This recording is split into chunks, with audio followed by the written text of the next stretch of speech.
আওয়ামী লীগের গত ১৫ বছরের শাসনামলে গুম ও নিখোঁজ ব্যক্তিদের ফিরে পাওয়ার দাবি নিয়ে অন্তর্বর্তীকালীন সরকারের প্রধান উপদেষ্টা ড মোহাম্মদ ইউনূসের সঙ্গে বৈঠক করেছেন গুমের শিকার ব্যক্তিদের পরিবার ও আত্মীয় স্বজনদের সংগঠন মায়ের ডাক।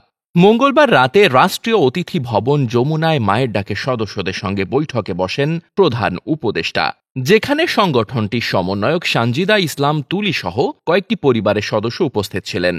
গুম ও নিখোঁজ ব্যক্তিদের পরিবারের সদস্যদের কাছে দুর্দশার বিবরণ শুনে বিস্ময় প্রকাশ করেছেন ড ইউনূস। তার নেতৃত্বাধীন নতুন অন্তর্বর্তীকালীন সরকার এসব গুম ও নিখোঁজের উদ্ঘাটন করবে বলে তাদের আশ্বাস দেন তিনি। বৈঠকে প্রধান উপদেষ্টা ড ইউনূস বলেন, এই অন্তর্বর্তীকালীন সরকার আপনারাই বানিয়েছেন, আপনাদের কারণে এই সরকারকে আসতে হয়েছে, আপনারাই এই সরকারের জন্মদাত্রী। এই সরকার যদি আপনাদের বিষয়গুলো না দেখে তাহলে এই সরকারের দরকারটা কি? সরকার যদি এসব বিষয়ে কাজ না করে তাহলে এই সরকারের সার্থকতা কি? যেভাবেই হোক এসবের সুরাহা করতে হবে, না হলে এ দায় থেকে এই সরকার মুক্তি পাবে না। গত কয়েক বছর ধরে গুমের শিকার ব্যক্তিদের সন্ধান চেয়ে রাজপথে কর্মসূচি পালন করে আসছে মায়ের ডাক। তবে তাদের অভিযোগ নিয়ে খুব বেশি বিচলিত হতে দেখা যায়নি বিগত সরকারকে। এমনকি বিভিন্ন সময় আওয়ামী লীগ সরকারের মন্ত্রীরা বলেন নিখোঁজ ব্যক্তিরা স্বেচ্ছায় লুকিয়ে আছে। ভুক্তভোগী পরিবারের সদস্যদের উদ্দেশ্যে ড ইউনূস আরও বলেন, আপনারা সাহসী কাজ করেছেন, আপনারা যদি রাস্তায় না দাঁড়াতেন তাহলে মানুষ জানতে পারত না।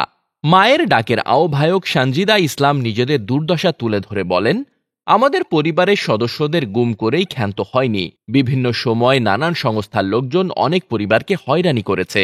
এমনও হয়েছে সাদা কাগজে সই করিয়ে নিয়েছে যে আমাদের কেউ গুম নেই, তারা বেড়াতে গেছে। অনেক পরিবারের এমন সন্তান রয়েছে যারা গর্ভে থাকার সময় তার বাবাকে নিয়ে গেছে, তারা জানে না তাদের বাবা বেঁচে আছে কিনা।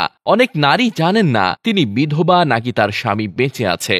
গত ৫ আগস্ট শেখ হাসিনা সরকার পতনের পর গুম ও নিখোঁজ ব্যক্তিদের সন্ধান পেতে আশায় বুক বেঁধে আছে তাদের পরিবার। কেউ কেউ ফিরলে সিংহভাগই এখনো নিখোঁজ।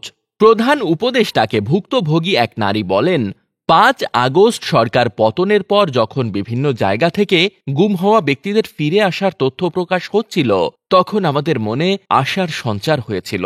আত্মীয় স্বজনরা টেলিফোনে খোঁজ নিচ্ছিলেন। কি যে এক সময় কাটাচ্ছি ঠিক বলে বোঝাতে পারবো না। ডেস্ক রিপোর্ট, বার্তা বাজার।